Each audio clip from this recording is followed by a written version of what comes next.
Most investors fail not because the deal is bad, but because the finance is wrong from day one.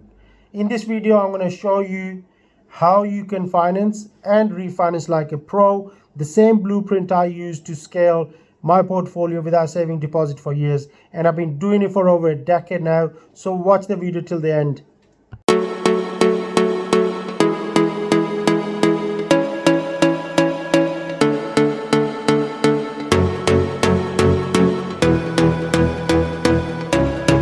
So property growth isn't about how much money you start with, okay? It's about how quickly you can actually recycle your cash, and how you can protect your cash flow, and how you can present the deals the right way to the lenders. This is my blueprint for smart finance. The stuff nobody explained to me when I started in property. You're very lucky. I'm going to explain it to you today. So there are three basic funding pillars which all the property pros use. Number one, purchase finance. So you can use bridging, you can use buy to let mortgages, you can use auction finance, you can use private investors or joint ventures. So number two is development finance. So it's light refurb versus heavy refurb, semi-commercial versus residential.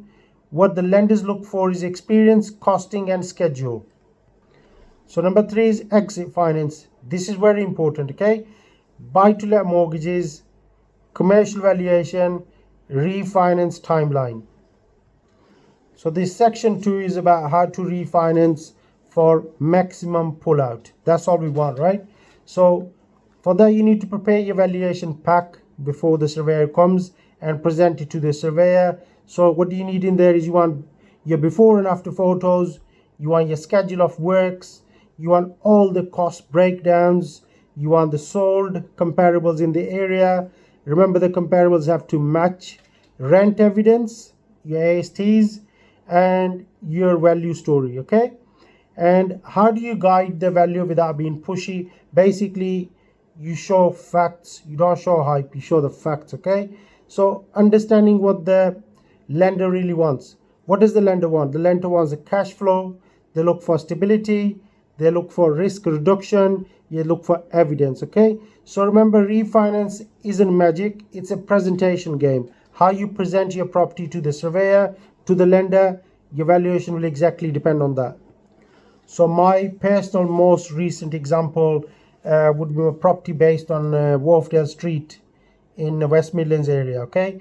So we bought that property for 197,500, and we spent about roughly about £98,000 on the deal to complete it all. Let's just say all in £300,000, and the property got valued at £600,000. So we got 467,000 something after when we refinanced it again, okay? So what we done is we pulled all the cash out, what me and my investor invested into it, and on top of that we made £66,000 profit as well. And the process took me altogether 9 months to do that, okay? So when you force appreciation, refinancing becomes predictable. It's not luck. So now let me tell you section number 4, which is about the biggest finance mistakes beginners make. All right, these are the biggest mistakes you can make. They start in buy to let when the deals needs bridging, okay? Not having exit finance ready before buying. Refurbing too much or too little, so they either spend too much or they don't spend as much. Using the wrong comparables, that's a big one. For example, you can't compare a semi-detached to a terrace property, okay? Expecting valuations to match YouTube hype. So like I just told you about my recent project, and I told you from 300,000 we had the valuation at 600,000. That was because it was a commercial valuation on a HMO based on the rental figures, not bricks and mortar, okay? So you got to be very careful about this. Expecting valuations to match, like I said, YouTube hype, you don't want to be doing that. Ignoring lender criteria until the valuation day. So remember, the wrong finance can turn a great deal into a disaster. My blueprint formula, Indy Mann's blueprint formula, is basically BRRR. That's what I call it. So it's buy, refurb, rent, refinance, recycle, repeat the process. There's more R's now there, yeah, okay? So this is how professionals scale their business. This is how I've done scaled up my business so far, got multiple properties, and we don't have to save long time for deposits, but you need to use the finance intelligently. If you can use it properly, if you know how to leverage the bank's money properly, you can scale your property business really quickly.